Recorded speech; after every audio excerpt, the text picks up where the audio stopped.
करते हैं, हम सुमिरन करते हैं, हम सेवा करते हैं, सब कुछ करते हैं, आदेश के पालन में खड़े रहते हैं, लेकिन जब तक तुम्हारे अंतर में वह प्रकाश नजर नहीं आता तब तक तुम्हारी सेवा में कमी है, तुम्हारी सुमिरन में कमी है, तुम्हारे हर काज में कमी है।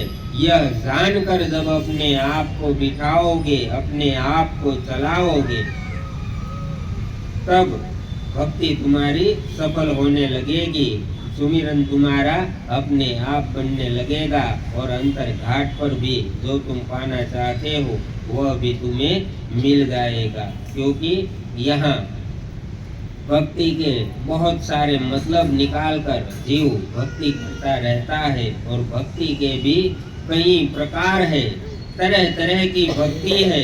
जिस जीव को जैसी भक्ति पसंद आती है, रास आती है, वैसी भक्ति जीव करने लगता है।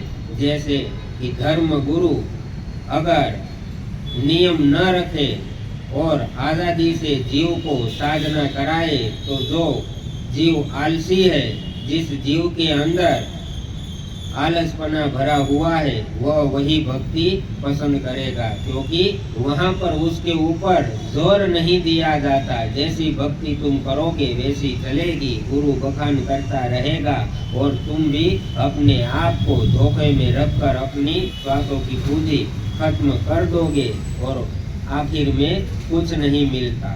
इसलिए दादा गुरुजी, गुरु स्वामी जी महाराज फरमाते हैं कि जो जीव लक्ष्यवान होता है, जिसमें कुछ करने की धगस होती है, वह जीव ऐसी सस्ती भक्ति नहीं ढूंढते, वह ऐसी भक्ति ढूंढता है जिसमें 24 घंटे एक पैर पर अगर खड़ा रखने के लिए गुरु कह दे तो वह भक्ति पसंद करता है, क्योंकि वह जानता है कि बगैर मेहनत के इस संसार में जब कुछ नहीं मिलता तो तुम तो शहंशाहों के शहंशाह को पाने की बात करते हो, अंतर घाट पर अपने परम पिता परमात्मा को पाने की बात करते हो, तो भक्ति इतनी सहज कैसे हो सकती है। उसके लिए तत्पर खड़ा रहना पड़ता है और ऐसी ही भक्ति गुरुमुखी जीव पसंद करता है, क्योंकि जिसमें मेहनत नहीं, वहाँ फिक्र नहीं, चिंता नहीं, कद्र नहीं, तो वह भक्ति कभी पार तुम्हें नहीं कर सकती। इसलिए कठिन भक्ति वाला मार्ग अपनाना सीखो, तब कोई महंगी चीज तुम्हें मिल सकती है। सस्ती भक्ति करोगे तो सस्ती चीजें मिलेगी जो आखिर में तुम्हें लूट कर चली जाती है। इसलिए गुरुमुखी बनो, अंतर्मुखी नहीं, क्योंकि अंतर्मुखी जीव जो बनता है वह अपने में ही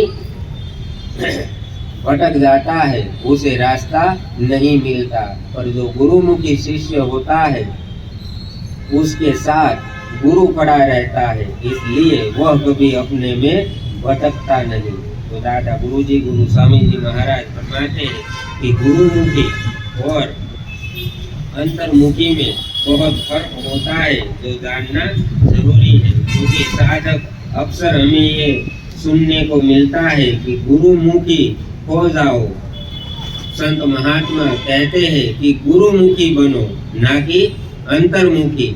बार बार कहते हैं कि गुरुमुखी बनो, तो किस लिए बनने को कहते हैं यह भी जानना जीव के लिए जरूरी है कि गुरुमुखी हो जाओ। फिर हम गुरुमुख की बजाय अंतर्मुख हो जाते हैं। क्या है गुरुमुख होना, तो यह जानना जरूरी है कि गुरुमुख के क्या लक्षण है।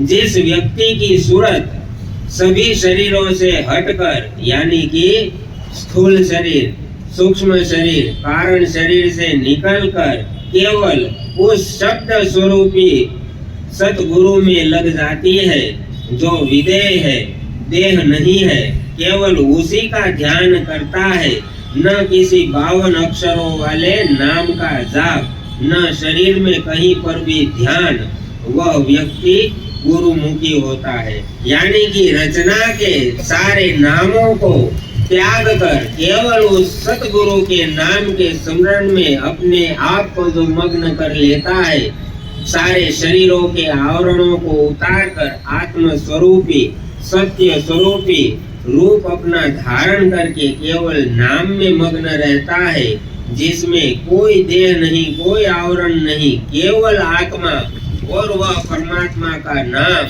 यह दोनों ही चीजें जब बच जाती है उसे गुरुमुखी कहते हैं। और यह गुरुमुखी जीव सब कुछ अपने अंतर में प्राप्त करता है। तो यह गुरुमुखी जीव के लक्षण है। और अंतर्मुखी किसे कहा गया, अब ध्यान रख लेना, क्योंकि साधना करने वाला जीव धीरे धीरे गुरु के हाथों से निकलकर अपनी मन की धारणाओं में जब लपेट लिया जाता है, मन के द्वारा, माया के द्वारा वह अंतर्मुखी बन जाता है, उसे पता भी नहीं चलता। और यही कारण होता है उसके गिरने का, यही कारण होता है उसकी दिव्य दृष्टि बंद होने का। यानी कि तीसरा नेत्र, शिव नेत्र बंद तभी होता है जब जीव अंतर्मुखी हो जाता है। दादा गुरुजी